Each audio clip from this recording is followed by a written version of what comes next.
हर पल मेरी याद तुम्हें तड़पाएगी। मैं जागूंगा नींद तुम्हें न आएगी। हर पल मेरी याद तुम्हें तड़पाएगी। मैं जागूंगा नींद तुम्हें न आएगी। छोड़ के ऐसे हाल में जो तुम जाओगे, सच कहता हूँ जान बहुत पछताओगे। हेलो मेरे नौजवान साथियों, आज मैं Bihar board 12th English rainbow part 2 poetry section का लेसन 10 जिसका नाम है माई ग्रैंड मदर्स हाउस, मेरी दादी माँ का घर, जिसकी लेखिका हैं कमला दास। तो आज मैं इस चैप्टर का हिंदी में फुल एक्सप्लेनेशन करने वाला हूँ जो आपके एग्जाम के लिए बहुत ही इम्पोर्टेंट है। तो मैं बताते चलूँ कि इस चैप्टर में लेखिका कमला दास ने अपने बचपन की यादों को कविता के माध्यम से व्यक्त किया है। वे बचपन में अपने दादी माँ के घर रहा करती थी और उस घर के आंगन से इन्हें बहुत ही अत्यधिक प्रेम था। और किस प्रकार से उस घर से इन्हें प्रेम था, उन्हीं प्रेम को अपने चौथेपन अवस्था में याद करते हुए अपने लेखनी के माध्यम से कलमों से कुछ लिख डाला है। इसे बिहार बोर्ड ने आपके सिलेबस में डाला है। तो यहाँ पे कमला दास के बारे में कुछ शॉर्ट इन्फॉर्मेशन दिया गया है जो एग्ज़ाम के लिए बहुत इंपॉर्टेंट है। तो चलिए जल्दी से देख लेते हैं। कमला दास बर्न मार्च 31, 1934। कमला दास जिनका जन्म 31 मार्च 1934 ईस्वी को हुआ था। 31 मार्च 1934 ईस्वी को इनका जन्म हुआ था। मृत्यु यहाँ पे मृत्यु नहीं दिया गया है, लेकिन इनकी मृत्यु 31 मई 2009 ईस्वी को हुई। Poet and short story writer, ये कमला दास जी एक कवियत्री थी, साथ ही साथ शॉर्ट स्टोरी राइटर, छोटे कहानी लेखक यानी छोटे कहानीकार अर्थात लघु कथाकार भी थी। यानी यह एक कवित्री और लघु कथाकार थी। Has earned A respectable place in both English and Malayalam literature. इन्होंने इंग्लिश और मलयालम केरला की भाषा है, तो कमला दास ने इंग्लिश और मलयालम भाषा में साहित्य के क्षेत्र में एक बहुत ही रिस्पेक्टेबल प्लेस यानी आदरणीय स्थान प्राप्त किया है। कमला दास जी ने इंग्लिश और मलयालम साहित्यों में एक बहुत ही आदरणीय स्थान प्राप्त किया है। हर ऑटोबायोग्राफी, उनकी आत्मकथा मीन्स खुद की जीवनी जिसे खुद से लिखा गया हो, तो हर ऑटोबायोग्राफी उनकी आत्मकथा पब्लिश्ड इन 1976। उनकी आत्मकथा का प्रकाशन 1967 ईस्वी में हुआ। क्रिएटेड क्विट ए अस्टेयर, जिसने समाज में एक हलचल सा मचा दिया था, मतलब चारों तरफ ये किताब पढ़ी जा रही थी। इन 1984 ईस्वी में she was short listed for the Nobel prize for literature. 1984 ईस्वी में साहित्य के क्षेत्र में नोबेल प्राइज प्राप्त करने वाले लोगों की जो छोटी सी लिस्ट होती है, उस छोटी सी लिस्ट में इनका भी नाम दर्ज किया गया। कब? तो 1984 ईस्वी में। Her important volumes of verse in English include summer in Kolkata, sirens, the descendants, the old play house and other poems. The unmetal poems, only saint knows how to sing, and yes Allah। कहा गया है कि her important volumes of verse means होता है पद यानी कविता। उनकी जो महत्वपूर्ण कविताएं हैं इंग्लिश में, उन कविताओं को इन किताबों में संग्रहित किया गया है। किन किताबों में? तो समर इन कलकत्ता, जिसका प्रकाशन हुआ था 1963 में। सिरेंस, इसका प्रकाशन 1964 में। द डिस्केडेंट्स, जिसका प्रकाशन हुआ 1967 में। The old play house and other poems, इसका प्रकाशन 1973 में। और द अनमेटल पोएम्स, जिसका पब्लिकेशन यानी प्रकाशन 1985 में हुआ। Only saint knows how to sing, जिसका प्रकाशन 1996 में हुआ। एंड यस अल्लाह, जिसका प्रकाशन 2001 ईस्वी में हुआ। Kamala Das poetry is primarily autobiographical and her theme is love of a lonely heart, love with never ending passion, lust, greed and hunger that never satiate। Passion का मतलब होता है मनोभाव, लस्ट मीन्स कामुकता, ग्रीड मीन्स होता है लोभ या लालच, हंगर मीन्स होता है भूख या प्यास। यहाँ पर भूख से मतलब किसी को पाने की चाहत से है। सियस्ट का मतलब होता है संतुष्ट करना। तो कहा गया है कि कमला Das poetry is primarily autobiographical. कमला दास की कविताएं मुख्य तौर पे आत्मकथात्मक होती हैं। एंड हर थीम और उन कविताओं का मुद्दा होता है is love of a lonely heart, एक अकेलापन दिल का प्यार, एकांत प्यार, अकेलापन दिल का प्यार के बारे में ये अपनी कविताओं में बातें करती हैं। इतना ही नहीं, ये उस प्रकार के प्यार के बारे में बातें करती हैं जिस प्रकार के प्यार में कभी भी दीवानगी, कामुकता, लोभ और किसी को पाने की चाहत कभी ख़त्म नहीं होती है, वह कभी सेटिस्फाइड या संतुष्ट नहीं होता है। She is known for sexual adventure in her writing. She is known, वह जानी जाती हैं फॉर सेक्सुअल एडवेंचर, लैंगिक रोमांचकता के लिए, इन हर राइटिंग, अपने लेखों में। यानी कमला दास अपने लेखों में लैंगिक रोमांचकता के लिए जानी जाती हैं। For her love hardly ever goes beyond sex and lust which even reaches the point of nausea and is reborn again and again with new विगोर।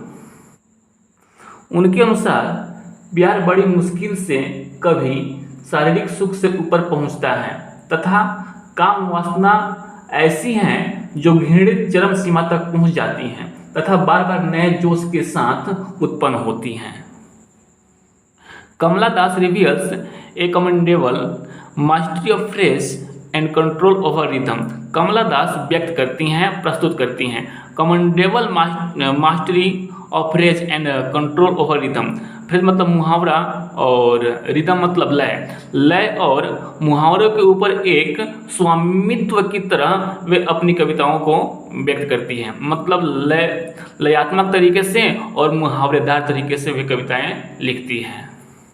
The words are often painted and the rhythm is marvelously almost fabulously live। The word are often painted मतलब उनके द्वारा कविताओं में प्रयोग किए गए शब्द चित्रात्मक होते हैं। एंड द रिदम और लयबद्ध होते हैं। इज मार्वेलियसली ऑलमोस्ट फेवरसली एलिव और इस प्रकार से प्रतीत होते हैं मानो जीवंत हों।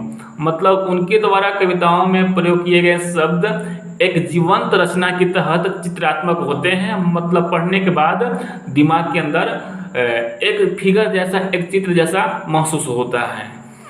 यदि वीडियो अच्छा लगे तो इसे लाइक कीजिए, चैनल पे पहली बार हैं तो सब्सक्राइब कीजिए और साथ ही साथ बेल आइकन को अवश्य दबाइए।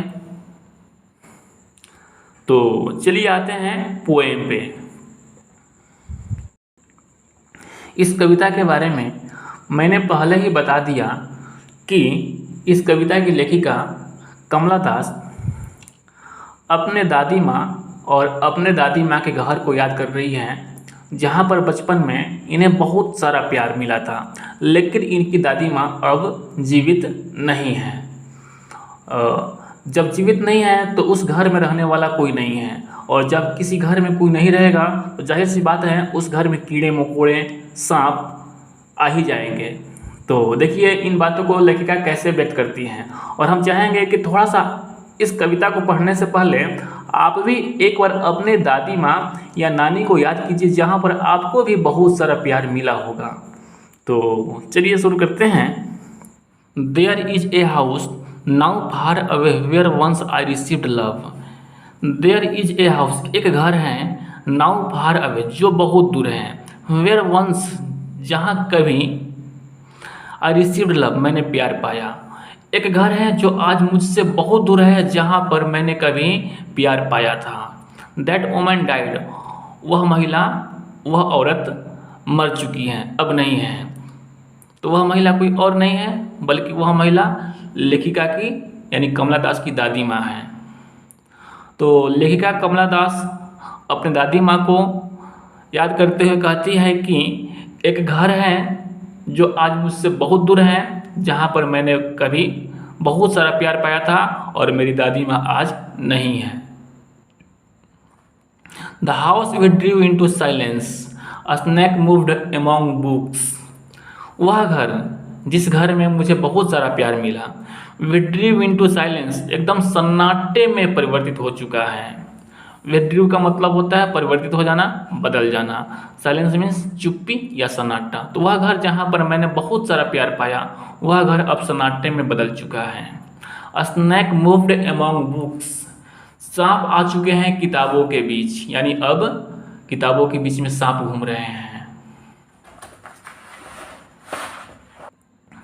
आई was then too young to read, उस समय मैं बहुत छोटी थी और मैं इतनी छोटी थी कि उन किताबों को मैं पढ़ नहीं सकती थी। यानी वो किताबें जिसमें सांप आ चुके हैं वो किताबें मेरी दादी माँ के थे। And my blood turned cold like the moon, और जो मेरे ब्लड हैं, जो मेरे खून हैं, चांद की तरह शीतल सा पड़ गए हैं। जैसे ही यहाँ पे कवित्री ने इस भाव को व्यक्त करने का प्रयास किया है कि जैसे ही मैंने अपने दादी माँ के मरने की खबर सुनी, वैसे ही जो मेरे ब्लड हैं, जो मेरे खून हैं, एकदम चांद की तरह ठंड सा शीतल सा पड़ गया। यानी मुझे बहुत दुख हुआ। How often I think of going there, मैंने कितनी बार वहाँ जाने के लिए सोचा। To peer through blind eyes of windows और just listen to the frozen air. The blind eyes of window, यहाँ पे ब्लाइंड आइज ऑफ विंडो कहने का मतलब है कि खिड़की की अंधी आंखें। तो खिड़की की अंधी आंखें कहने का तात्पर्य है कि खिड़की बंद है और उसमें कहीं कहीं छेद हैं, जहाँ पे धुंधलापन सा अंदर की तरफ दिखाई देता है। तो कवित्री कहती हैं, और फिर का मतलब होता है किसी व्यक्ति या वस्तु को ध्यान से देखना।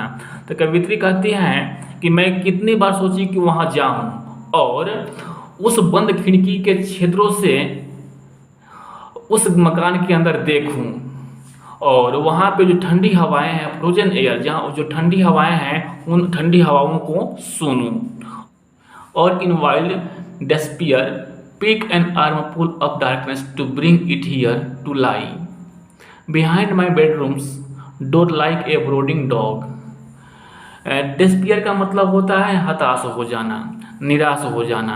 तो कवित्री दादी माँ के नहीं रहने पर वह हताश हो चुकी है, निराश हो चुकी है और कहती हैं कि pick an armful of darkness. Armful का मतलब होता है बाँह भर करके और डार्कनेस मतलब अंधेरा। तो मैं चाहती हूँ कि वहाँ पे जाऊँ और वहाँ से बाँह भर करके वहाँ के अंधेरे को अपने साथ यहाँ लाऊं। To lie behind my bedroom's door, और उस अंधेरे को अपने बेडरूम के पीछे दरवाजे के पास रखूं। बेडरूम मीन्स जिस घर में वह रहती हैं, तो उस घर के पीछे दरवाजे के पास मैं उस अंधेरे को रखूं। क्यों रखूं भाई? तो like a brooding dog. Brooding dog means जो घर में लोग कुत्ते पालते हैं, झबला कुत्ता चाहे जैसे भी कुत्ता हो, जो घर की देखरेख करता है, तो घर की देखरेख करने वाले कुत्ते की तरह वह जो अंधेरा है मेरी देखरेख करेगा। इसलिए मेरी इच्छा है कि मैं वहाँ जाऊँ और वहाँ से बाँह भर करके अंधेरे को लाऊं और अपने बेडरूम के पीछे दरवाजे के पास रखूं। You can not believe darling can you, मेरे प्रिय, यू कैन नॉट बिलीव, तुम विश्वास नहीं कर सकते। मेरे प्रिय, तुम विश्वास नहीं कर सकते। कैन यू, कर सकते हो। That I lived in such a house, मैं इस प्रकार के घर में रहा करती थी। तो कवित्री कहती हैं कि डार्लिंग, तुम इस बात पे विश्वास नहीं कर सकते हो। क्या कर सकते हो इस बात पे विश्वास?